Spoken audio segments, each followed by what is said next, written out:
흐름 속에서라는 제목으로 말씀 전해 주실 텐데, 말씀 전하실 때 많은 은혜 받으시기 바랍니다. 우리 전진수 목사님 나오실 때 우리 사랑의 박수로 환영하시겠습니다. 우리 전진수 목사님 나오시겠습니다.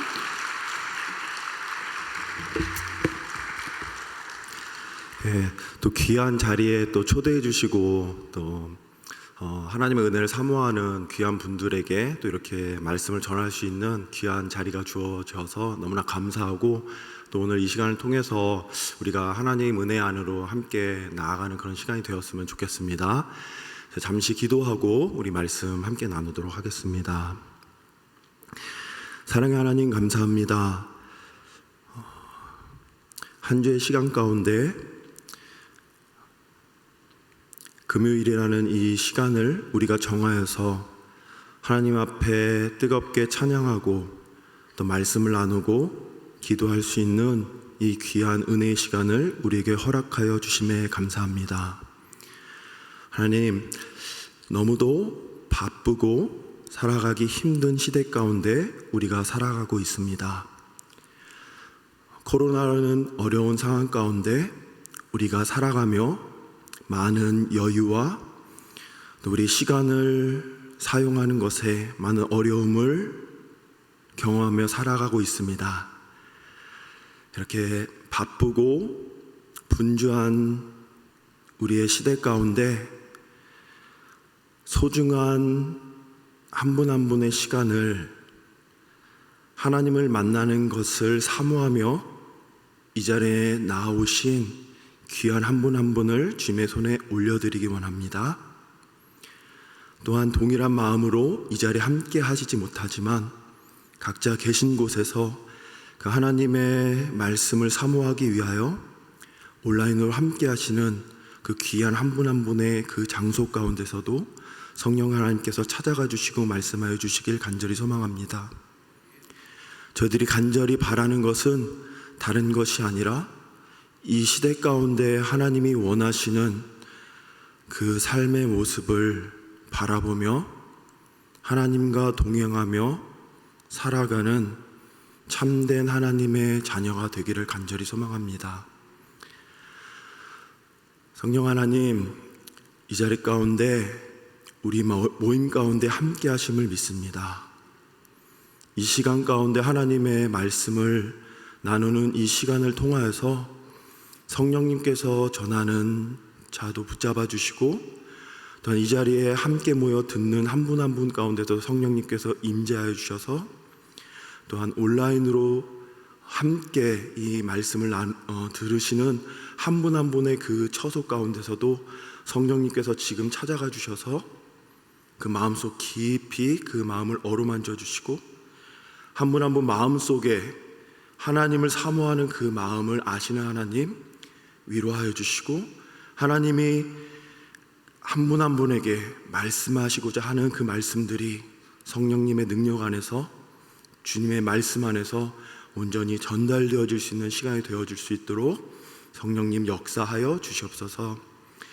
이 시간 우리와 함께 하심을 믿습니다. 또한 말씀하여 주실 줄 믿고 감사드리며 모든 말씀 우리를 구원하신 예수님의 이름으로 감사하며 기도합니다. 아멘. 오늘 우리가 함께 읽은 이 이사야의 본문은 우리들이 너무나 잘 알고 있는 이사야 선지자가 살았던 그런 시대의 내용을 담고 있습니다. 이사야는 많은 예언자들이 있지만 그 많은 예언자들 중에서 굉장히 오랜 시간 동안 예언자로 활동했던 그런 예언자 중에 한 사람이었었습니다. 지금 오늘 읽은 이 본문은 이사야가 살았던 많은 시대 가운데 유다 왕국의 10번째 10대 군주였던 우시야가 죽은 후 요담, 아하스, 히스기야 시대까지 60년 동안 활동했던 그 시대 가운데 있었던 그 한 부분의 이야기를 담고 있습니다. 그래서 그 가운데 오늘 읽었던 이 본문은 아하스라는 왕이 통치하던 시대 때 있었던 일들을 이 성경은 기록하고 있습니다. 그래서 읽었던 짧은 1절과 2절의 내용인데요, 읽었던 내용의 그 시대적인 상황을 제가 잠시 설명을 드린다면요. 당시에 아람, 또 시리아라고 부르는 그 나라와 북이스라엘, 지금 이 아하스 왕은 이 당시에는 이스라엘이 둘로 갈라져서 지금 저희하고 비슷합니다. 그래서 북이스라엘과 남유다로 갈라진 상황 속에서 그 갈라진 북이스라엘과 그 아람, 시리아가 둘이서 연합군을 형성하여서 남유다를 공격하기 위해서 그들에게 내려온 그 상황 속에서 쓰여진 상황입니다. 그래서 그 두 나라가 연합해서 남유다를 공격하려는 그 상황 속에 아하스 왕이 그 시대적인 상황 속에서 두려워하는 그런 장면이 담겨 있는 내용입니다. 그러면 왜 같은 나라인 북이스라엘이 다른 나라와 연합을 하여서 남유다를 왜 공격했을까? 이것을 우리가 이해를 해야 되는데요. 그 상황을 조금 더 설명을 드린다면 그 당시에 가장 큰 힘을 가지고 있었던 나라가 아시리아라는 나라였습니다. 지금 저희들이 살고 있는 시대에는 가장 큰 힘을 가지는 나라가 미국이라는 나라가 가장 큰 힘을 가지고 있죠. 근데 이 당시에는 아시리아라는 나라가 지금 미국과 같이 가장 그 주변에 큰 영향력을 미치는 힘을 가지고 주변의 모든 강대국들을, 나라들을 점령하던 시기였습니다. 그런 시대 속에서 항상 큰 나라가 있으면 그 나라보다 더 강력해지기 위한 세력들이 계속 곳곳에서 일어나는 그런 시대였는데요. 아시리아가 가장 강력한 힘을 가지고 있었던 시대에 북이스라엘과 아람 두 나라가 더 이상 우리가 아시리아의 지배 가운데 있을 필요가 없다. 우리가 연합하여서 아시리아의 그 지배 속에서 우리의 힘을 만들어서 우리의 그 아시리아의 세력에서 벗어나자라고 연합하여서 연합군을 형성합니다. 그리고 그 둘이 연합을 한 후에도 둘이 연합하여도 사실 아시리아에게 대항하여도 이길 수 없다라고 판단이 되었던 것 같습니다.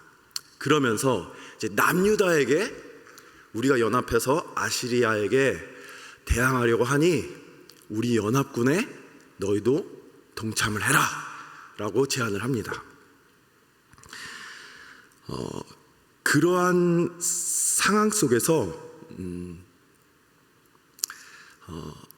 이 왕이 아하스 왕이 그 연합군에 동참하기를 거절을 합니다. 그래서 연합군을 신청한 이 두 나라가 우리에게 동참하지 않았기 때문에 너를 공격하러 가겠다. 이제 적으로 판단하겠다 하고 이제 그 남유다를 치러 오는 상황 가운데 오늘의 본문이 쓰이게 된 것입니다. 그래서 지금 그러한 상황 가운데 이사야가 그 남유다의 왕에게 찾아가서 이러한 상황 가운데 아시리아의 편에도 서지 말고 두 연합군의 편에도 서지 말고 임마누엘 하나님을 의지하는 임마누엘 정책을 따를 것을 이사야가 강력히 권고합니다. 저희들이 다 알고 있는 내용이죠. 근데 저희들이 지금 성경을 읽고 있는 저희들은 딱 그 내용을 읽게 되면 그러면 당연히 그 아시리아도 또 두 연합군에게도 속하지 말고 정말 하나님만을 의지하고 나가는 정책을 당연히 펴야지 라고 저희들은 당연히 그렇게 생각을 하는데요. 현실 속에 살아가는 현실 속에 살아가는 아하스 왕에게는 사실 이사야 선지자, 예언자의 그 조언은 그렇게 현실적으로 다가오지 않았던 것 같습니다. 어떻게 보면 이 현실적인 상황 속에서 이 강력한 두 나라 중에서 어떤 나라를 선택해야 되는 상황 속에서 다소 뜬구름 잡는 것처럼 하나님을 의지하라고 하는 그 명령에 어떻게 보면 이사야의 그 예언들, 이사야의 메시지가 현실적인 조언으로 들리지 않았을 것이라고 생각합니다. 그래서 결과적으로 이 아하스 왕은 아시리아에게 붙는 정책을 선택하였던 것 같습니다. 그래서 사대주의적이라는 표현이 있잖아요. 강한 나라에 붙어서 살아남으려고 하는. 그래서 이 아하스 왕도 사대주의적인 정책을 폈던 왕으로 평가할 수 있을 것 같습니다. 그런데 여기서 굉장히 미묘한 것인데요. 하나님이 이렇게 얘기하시죠. 이사야를 통해서 이렇게 이야기를 합니다. 아시리아를 통하여서 북이스라엘과 아람 연합군, 시리아 연합군을 아시리아를 통해서 칠 것이다라고 이야기를 합니다. 근데 결과적으로 하나님이 아시리아를 통하여서 어떤 일을 하실 거라고 이야기를 하시거든요. 그 상황에 이스라엘은 그 하나님이 하실 것을 믿고 기다리면 되는 선택을 하면 되는데요. 비슷한 것 같은데 다른 선택을 합니다. 아시리아에게 도움을 청하는 요청을 하는 거죠. 어차피 하나님이 아시리아를 통해서 행하실 거니까 정책적으로 아시리아에게 우리가 도움을 청하는 것이 뭐 그렇게 큰 잘못인가 라고 얘기를 할 수 있지만, 그 의도 심중 깊은 곳에 살피게 되면 그 왕은 하나님을 믿고 하나님이 하실 것을 기다린 것이 아니라 당장 현실적으로 보이는 강한 나라에게 의지하게 된 선택을 하게 된 것입니다. 그래서 이러한 선택을 한 아하스 왕에 대해서 이사야 예언자는 그 왕을 찾아가서 신랄하게 비판했습니다. 그것은 아니다. 그것은 하나님을 의지하는 것이 아니다 라고 강력하게 비판했습니다. 하지만 그 왕은 그 당시 때는 듣지 않았죠. 그렇게 이제 아하스 시대가 지나가고 난 후에 한 가지 더 이사야가 활동했던 이야기를 한 가지만 더 나누고 싶은데요. 이제 히스기야 왕의 시대에 그런 모든 상황을 겪고 이제 이사야는 여전히 예언자로 활동하고 있었을 때였습니다. 아하스 왕이 이제 죽고 히스기야 왕이 이제 왕으로 있었던 시대에서도 여전히 아시리아가 강대국으로 그 위치를 지키고 있었습니다. 그렇게 지키고 있었는데요. 그런 시대 가운데 이집트가 남유다에게 다시 사신을 보냅니다. 계속 비슷한 일이 일어나는 거죠. 보내서 반아시리아 전선에 가담해라. 우리가 아시리아에게 반기를 들 테니 우리한테 붙어라 라고 사신을 요청을 합니다. 그래서 이러한 상황 가운데 이사야가 히스기야 왕에게 찾아가서 이집트가 요구하는 반아시리아 연합 전선에 가담하면 안 된다. 그것은 하나님의 뜻이 아니다 라고 조언을 합니다. 근데 이것에 대해서 명확하게 히스기야가 어떠한 선택을 했는지 기록은 없지만요, 아마 히스기야가 이사야의 이 조언을 받아들인 듯해 보입니다. 그런데 그 후에 아시리아 왕이었던 사르곤 왕이 계속해서 전쟁을 했죠. 이때는. 그래서 원정을 나가서 전쟁을 하러 원정을 나가는 도중에 갑자기 사망하게 됩니다. 그러면서 국제 정세가 바뀌는 거죠. 아시리아의 왕이 갑자기 죽게 되면서 아시리아 위세가 이렇게 흔들리는 상황이 생기게 됩니다. 아시리아의 정책이 싹 흔들리는 그 틈을 타 그 지배를 받던 바빌론이 가장 먼저 반기를 들기 시작합니다. 그런 정세 가운데 히스기야가 아시리아의 그 지배 안에서 아시리아의 눈치를 보면서 조공을 바치며 살아갔죠.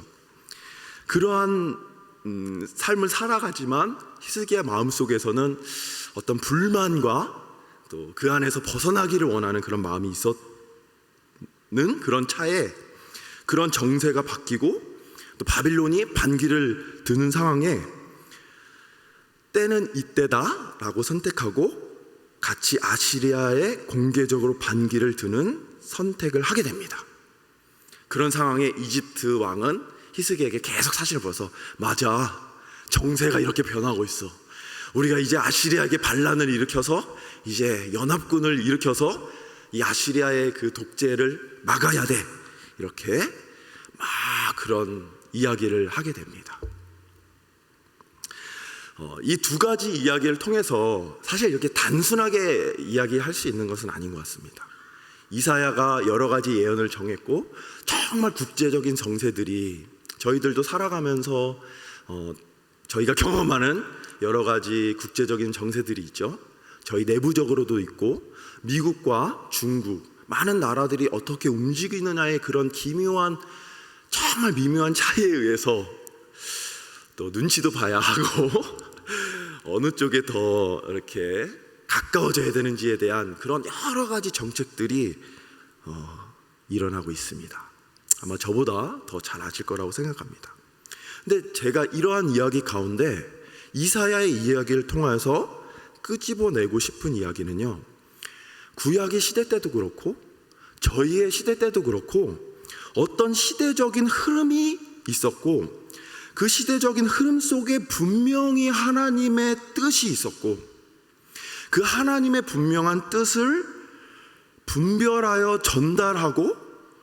전달하는 자들이 있었다라는 것입니다. 그런데요, 저는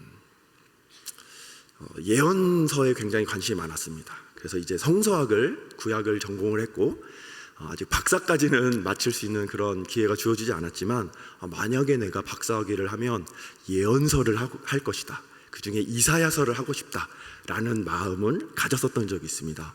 그러면서 예언서들에 대해서 나름대로 여러 가지 것들을 연구하고 이렇게 공부를 해봤는데요, 사실 우리가 봤었을 때는 이사야가 전달하는 그 하나님의 메시지를 왜 그때 왕이 왜 그 하나님의 말씀을 우리가 보기엔 너무 분명한데 왜 안 들었을까라는 의구심이 들잖아요. 그래서 제가 찾아보니까 그 당시 때 이사야를 빼놓고도 예언자라고 했던 많은 사람들이 있었습니다. 저마다 다 이것이 하나님의 뜻이다라고 다양한 말들을 막 전했던 것 같아요. 이사야와 동일한 예언을 했던 사람도 있고 반대되는 예언을 하나님이 주셨다고 하는 정말 다양한 예언들이 존재했었습니다.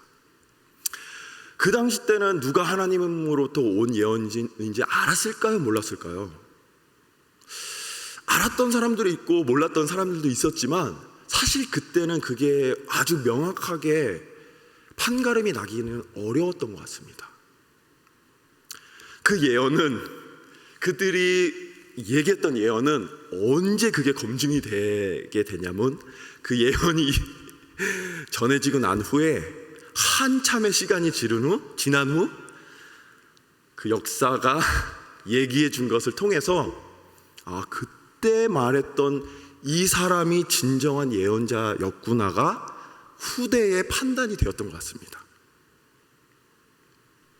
그래서 그 검증을 통하여서 기록된 것이 이 성경의 내용이 된 것이죠. 그렇기 때문에 사실 그 당시에 이사야가 외쳤던 것이 분명히 외쳤지만 이 왕들도 헷갈렸던 것일 수도 있던 것 같습니다. 아니면 솔직히 말하면 그 왕의 마음속에 진짜로 하나님의 말을 들으려는 마음이 없었기 때문에 진정한 하나님의 말을 전하는 예언자의 말이 안 들렸을 수도 있었을 것 같습니다.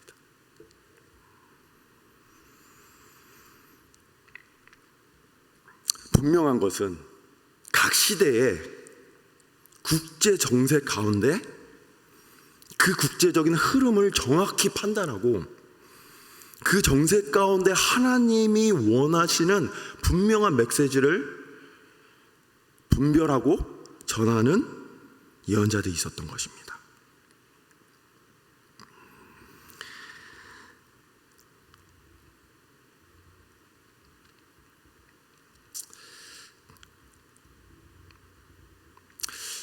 그래서 이스라엘의 역사를 이렇게 쭉 공부해보고 읽어보면 참 한 나라의 흥망성쇠가 많이 있었습니다. 이스라엘도 그렇죠. 막 솔로몬 시대 때는 굉장히 강성했고 다윗 시대 또 강성했지만 또 분열 시대가 되면서 막 힘들어지기도 하고 어떤 왕에 대해서는 많이 기록이 있는데 또 짧은 기록이 있는데요. 이스라엘의 역사 속에서도 군사적으로 경제적으로도 굉장히 부유했던 시기가 있고 정말 힘들어서 막 정말 이 강대국에게 휩싸여 가지고 먹을 것이 없어서 자녀들을 삶아서 먹는 그런 시대도 있었습니다. 구약 시대 때 너무 끔찍하지만 그런 처절한 시기가 있었습니다. 근데 참 아이러니컬한 것이요, 이스라엘이 경제적으로 부유했었을 때 물론 하나님이 축복하여서 그렇게 부유했던 시기도 있었는데요, 이스라엘이 부유했던 시기가 하나님의 축복을 받는 시기였다라는 공식이 항상 성립되는 건 아니었던 것 같습니다. 이스라엘이 굉장히 부유한 상황 속에서 오히려 하나님을 떠나서 살았던 때가 더 많았던 거죠. 대표적인 것이 아합 왕의 시대였어요. 실제적으로 아합 왕이 다스렸던 시대는 굉장히 강성한 시대였거든요. 근데 성경에서 기록하기는 최악의 시대였다. 정말 하나님을 떠나서 최악의 그런 이스라엘의 시대였다라고 이야기를 합니다. 그래서 중요한 것은 다양한 이 시대적인 흐름 속에서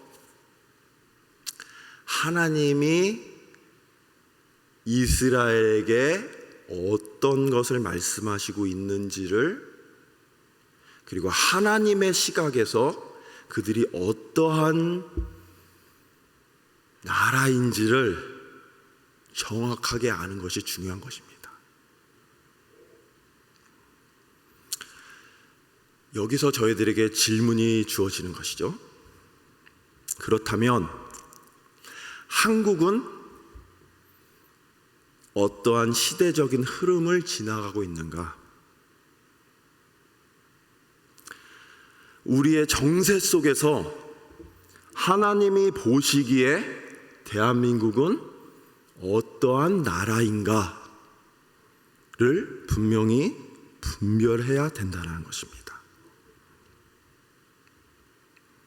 분명히 이 시대 가운데서도 하나님이 이사야를 통해 말씀하셨던 것처럼 저희들에게 분명하게 말씀하고 계십니다. 하지만 동일하게 그렇지 않은, 하나님의 이름으로 전달이 되어지지만 그렇지 않은 메시지들도 함께 전달이 되어지고 있다라고 생각을 합니다.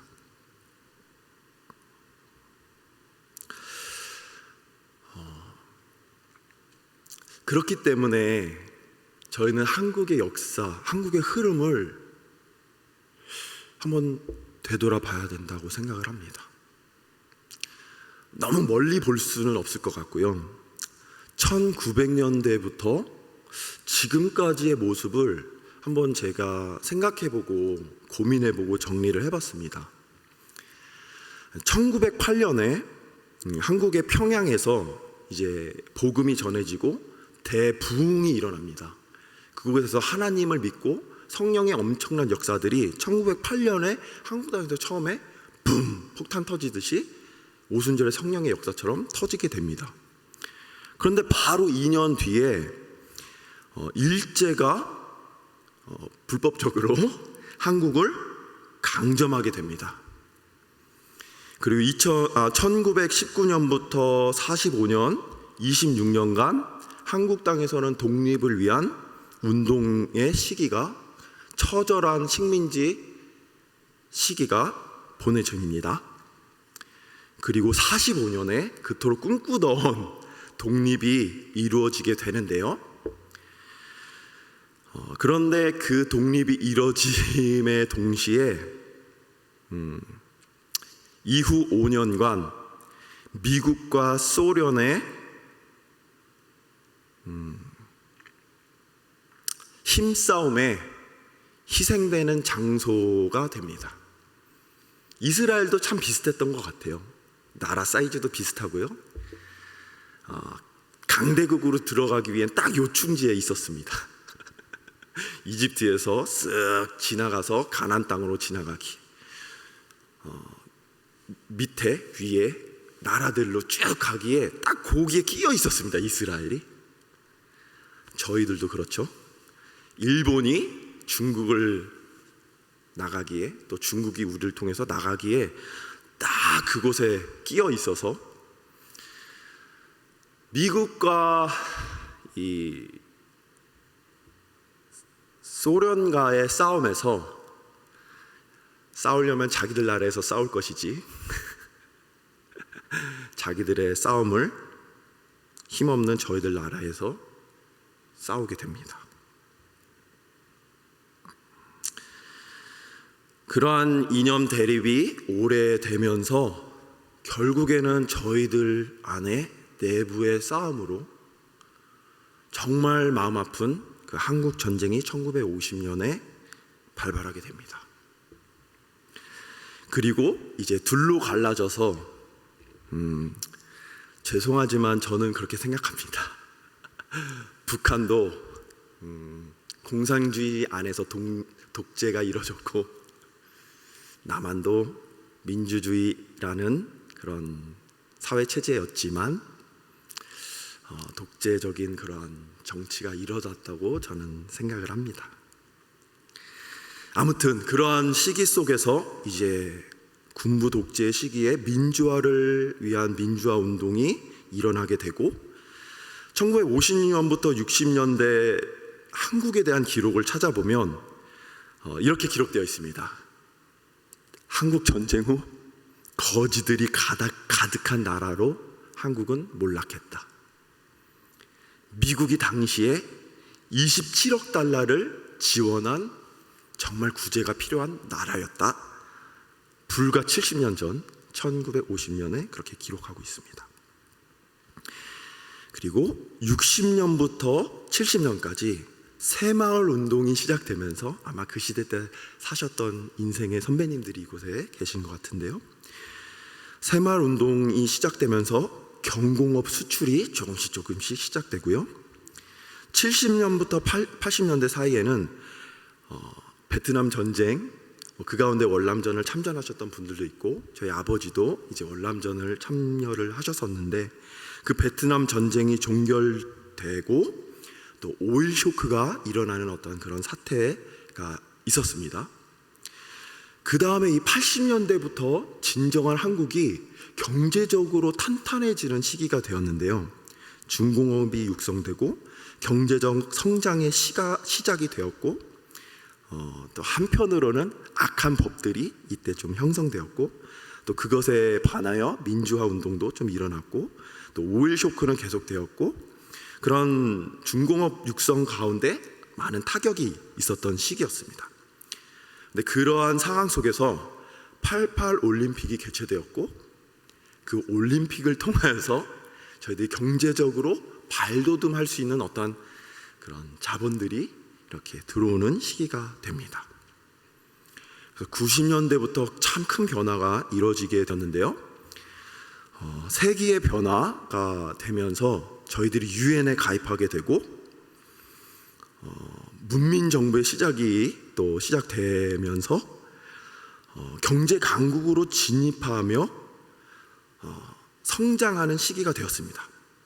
그런데 이런 성장 가운데 성수대교가 무너지기도 하고 삼풍백화점 사건이 일어나기도 하면서 경제적으로 성장하지만 또 우리 가운데 있었던 그런 문제점들이 하나둘씩 터지는 그런 시기가 되었던 것 같습니다. 또 그러면서 어떤 문화적인 부분들도 성장해 나가고 세계 박람회가 열리는 그런 시대였던 것으로 기억이 됩니다. 그 이후에 이제 2000년이 되면서 진정한 어떠한 큰 변화가 일어나게 되었는데요, 저는 이제 그 세대였기 때문에 그때 가장 큰, 지금과 비교해 보면요, 그때 어떠한 것이 있었냐면요, 일본의 문화가 한국에 못 들어오게 막는 게 있었습니다. 그래서 일본 만화책을 저희들이 볼 수가 약간 이렇게 막았던 규제를 하고 일본 영화도 못 들어오고 일본 가요도 못 들어왔습니다. 왜? 일본 문화가 들어오면 한국의 문화가 발전할 수 없었을 정도. 그러니까 2000년도를 생각해 보면 한국 영화는 재미없어, 한국 만화는 너무 유치해, 한국 가요는 너무 뒤쳐져서 약간 이런 느낌이었거든요. 그래서 2000년도에 그 전까지, 근데 2000년도가 되면서 일본의 대중문화의 개방이 실시가 됩니다. 그러면서 중국에서 한류의 시작, 요ን사마 이런 것들이 되면서 그 전까지는 제가 영웅본색 이런 거 보면서 중국 영화에 대한 막 환상이 있고 로망이 있고 막 성냥개비 물고 다니고 막 그랬는데 2000년이 되면서 그런 문화적인 변화가 생겼습니다. 사실 굉장히 짧은 시간에 일어났던 일로 이해가 됩니다. 그러면서 어떤 영화를 중심으로 문화 산업의 르네상스가 일어나고 월드컵과 아시안 게임이 일어나고 또 정보화 사회로의 전환이 생겨나고 여러 가지 어떠한 변화들이 생겨납니다. 저는 한국을 2002년도에 떠나서 미국을 그때 유학을 갔었기 때문에 사실 그 시대를 제가 한국에서는 경험하지 않았지만 그러한 것들이 막 이 시대 때 일어나게 됩니다. 그러면서 이제 2010년부터 정말 큰 변화였는데요. 저도 사실 기억이 납니다. 저는 미국에서 생활하면 그냥 외국에서 온 힘없는 이민자일 뿐입니다. 그곳의 삶이 아무도 저희를 보여준 사람이 없죠. 그런데 2010년에 아직도 기억이 나는 게요. 백화점을 딱 지나가는데 거기서 한국 노래가 나오는 겁니다. 이 오빤 강남스타일 그 노래가 딱 나오는데 너무 이상한 거예요. 그게 굉장히 이상했던 겁니다. 2010년에 어떠한 한국의 노래가 역으로 미국에 이렇게 이루어지게 되고 그때부터 K-팝이 아시아 지역에 영향을 미치게 되고 한국이 서울 정상회의를 참여하고 여수 세계 박람회가 열리고 평창 동계올림픽이 열리고 여러 가지 정말 문화적으로 경제적으로 막 붐이 일어나게 됩니다. 항상 그랬던 것처럼 좋은 면도 있지만 세월호 사건이라는 정말 마음 아픈 일이 일어나고 박근혜 최순실 게이트 사건도 터지기도 하고 촛불 집회와 여러 가지 그런 커다란 엄청난 변화와 발전에 또 아픈 부분들도 있었던 그런 시대가 되었던 것 같습니다. 그리고 그 2010년을 지내고 2020년이 되면서 BTS가 세계적으로 이 영향력을 미치는 것이 저는 너무나 신기하고 제가 미국에 유학을 갔었을 때 애국의 마음으로 한국 차를 사야 되겠다. 그래서 2008년도에 교회 다니는 그 자동차 사업을 하시는 집사님에게 저는 한국 차를 사겠습니다. 그랬더니 그 집사님이 전도사님, 제가 전도사님의 마음은 알겠지만요 아직 한국 차는 아닙니다 하면서 도요라를 권해주는 그것이 머릿속에 남아있거든요. 일본은 넘어설 수 없다. 제가 중학교 고등학교 때 들었던 소니, CD, 파라소니 이러한 일본의 제품들은 한국이 내가 사는 동안 과연 못 넘어설 것 같다. 너무나 이 문화 기술 차이가 있어서. 근데 지금 들어와 보니 삼성이 일본의 모든 것을 앞선 지가 꽤 되었고요. 소니나 이런 파나소니가 삼성을 따라오지 못하는 뭐지? 라는 그런 생각이 들고 자동차는 정말 따라잡을 수 없는 그런 2008년에만 해도 그랬거든요. 근데 지금은 그 시대가 바뀌고 지금 일본에서 살고 있는 선교사님을 통해서 제가 이야기를 듣는데요. 일본이 어느 정도냐면 전산 시스템이 되지 않아서, 쉽게 말하면 저희는 이 인터넷이 다 발달이 되어 있잖아요. 그렇죠? 그래서 저희들이 어디 사는지, 그리고 저희들은 뭐가 뿅 뜨면서 분당구에 몇 명이 확진이 되었습니다. 다 파악이 되잖아요. 일본이 이런 전산 시스템이 되어 있지 않는 거예요. 그래서 코로나가 걸려서 백신이 막 들어왔는데 사람들이 어디 있는지 몰라서 그거를 나눠주지 못하는 상황이 돼서 백신이 썩어가는 상황. 이해가 저는 안 되는 겁니다. 이해가 안 되는 거예요. 그 일본이 지금 그러한 문화적으로 그렇게 뒤처진 상황이 됐다라는 것이 이해가 되지 않습니다, 솔직히. 이러한 이야기를 여러분들과 나누는 것은요, 성경의 이야기를 통하여서 아시리아가 강성했다가 망하고 바빌론이 강성하고 또 그 바빌론이 사라지면서 페르시아가 온 이 내용을 읽습니다. 에이, 이거는 되게 오랜 시간이 지나서 이뤄진 거지. 에이, 그런데요, 지금 살아가면서 크게 다르지 않는 어떤 국제적인 정세들이 이게 변화가 생기는구나. 절대 넘을 수 없을 것 같았던 일본을 이미 우리가 넘어섰구나. 일본은 이제 앞으로 어떻게 될지 모르는구나. 정말 조심스러운 말이지만 일본은 너무 정말 어떻게 일본이 이렇게 될까? 라는 이야기를 생각을 하게 되는 그런 시대가 되었습니다.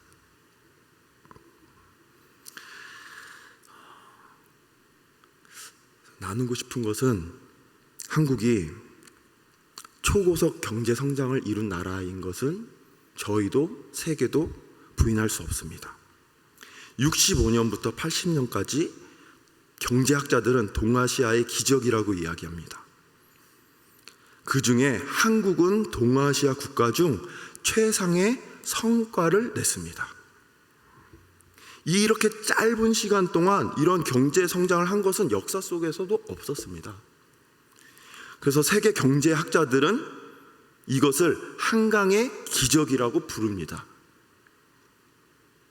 경제학자들은 그렇게 부르고 있습니다. 그런데 적어도 저는 이 기적이 왜 일어나는지 알 것 같습니다.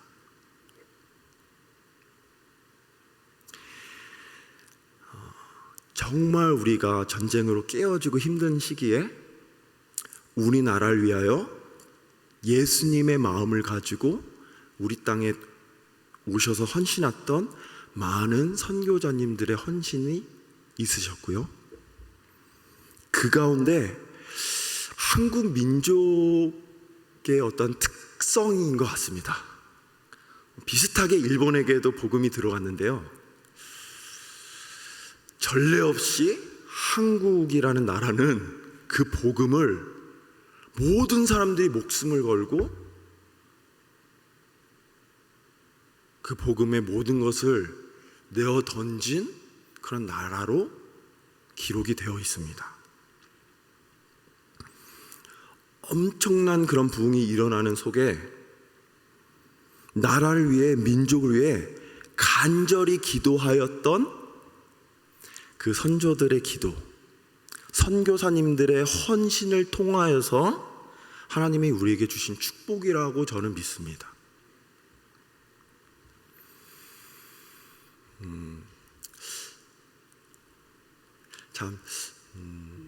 저는 감사한 것이 한국을 위하여, 나라를 위하여 구국 기도 운동을 하였던 그 가정에서 태어난 것이 전 너무나 감사합니다. 한국의 역사 속에 전진 원장님과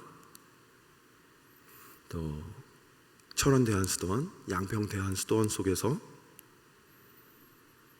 제가 그분들의 삶을 어렸을 적부터 본 것을 통해서 말씀드리자면 정말 순수하게 예수님을 위하여 살아가기로 결단하고 나라를 위해서 모든 것을 걸어서 기도하신 분들이었다고 저는 말할 수 있을 것 같습니다. 그분들의 기도가 있었기 때문에 저희는 여기까지 왔다라고 생각합니다. 동일하게 저는 이 자리를 지키시는 여러분들도 그런 동일한 분들이라고 저는 믿습니다. 생각합니다. 어떻게 보면 사실 70년대, 80년대와는 지금 이 시대가 너무 달라진 것 같습니다. 70년대, 80년대 그때 모여서 예배할 수 있는 그런 시대와 사실 지금의 이 2020년의 한국의 직장 생활 속에서 이 금요일날 시간을 내서 이 자리에 모이는 것은 너무나 다른 이야기라고 저는 알고 있습니다.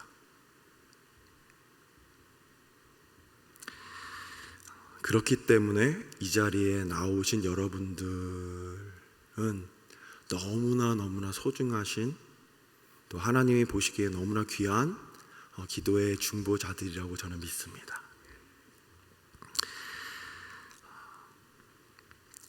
이런 상황 가운데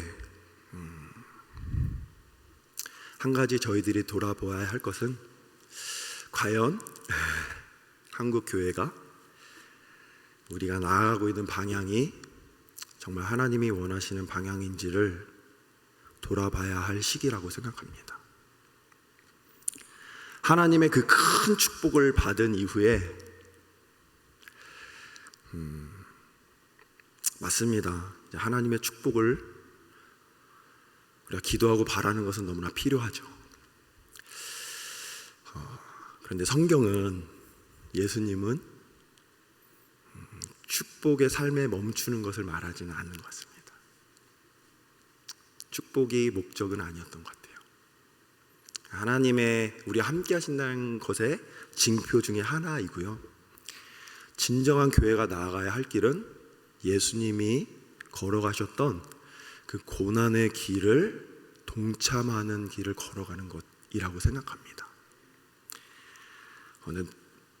많이 조심스럽고 그렇지만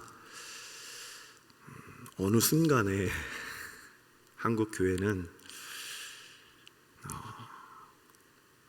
축복에 심취하여서 그 십자가의 고난의 길을 걸어가는 것을 놓친 것은 아닌가라는 생각을 하게 됩니다. 저희는 어디로 흘러가고 있을까요? 참 극도의 자본주의 시대를 살아가고 있습니다. 돈이면 모든 것이 다 되어지는 시대를 살아가고 있습니다. 개인주의의 삶을 살아가고 있습니다. 극도의 향락을 추구하는 삶 가운데 살고 있습니다. 이러한 시대 속에서 하나님에게 우리 주시는 그 말씀을 우리가 품고 나아갈 수 있는 저희들이 되었으면 좋겠습니다. 한 가지 분명한 것은 지금의 시대가 너무나 중요한 시대라고 생각합니다. 지금 우리가 어떠한 결정을 하느냐에 따라서 앞으로의 한국 교회의 향방이 걸려 있다고 생각합니다. 그 중간 지점에 저희들은 와 있습니다. 어떻게 보면 저는 1세대와 다음 세대의 딱 중간에 낀 세대인 것 같습니다. 1세대 분들의 정말 그 하나님을 향한 그 믿음이 다음 세대에 전달되었으면 좋겠습니다. 솔직히 말씀드리면 그 위기의 시대에 저희가 살아가고 있습니다. 지금 이대로라면 끊길 수 있을 것 같습니다.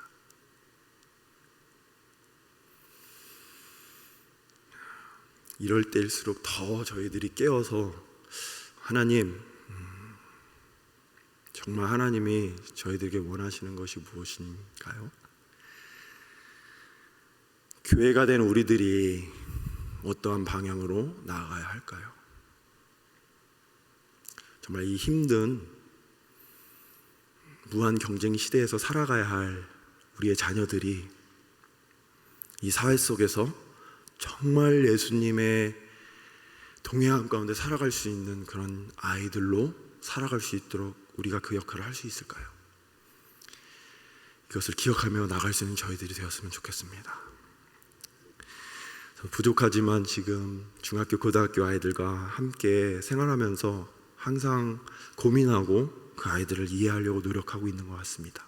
언제까지 하나님이 제가 그곳에 있게 하실지 모르겠지만 저는 제가 주어진 곳에서, 이곳에 계신 여러분들은 여러분이 주어진 곳 가운데서 저희 1세대 분들이 지켰던 그 신앙의 온전한 마음들을 다음 세대에 전달할 수 있는 저희들이 되기를 주님의 이름으로 축복합니다. 아멘. 이 시간 제가 잠시 기도하고 또 말씀 마치도록 하겠습니다.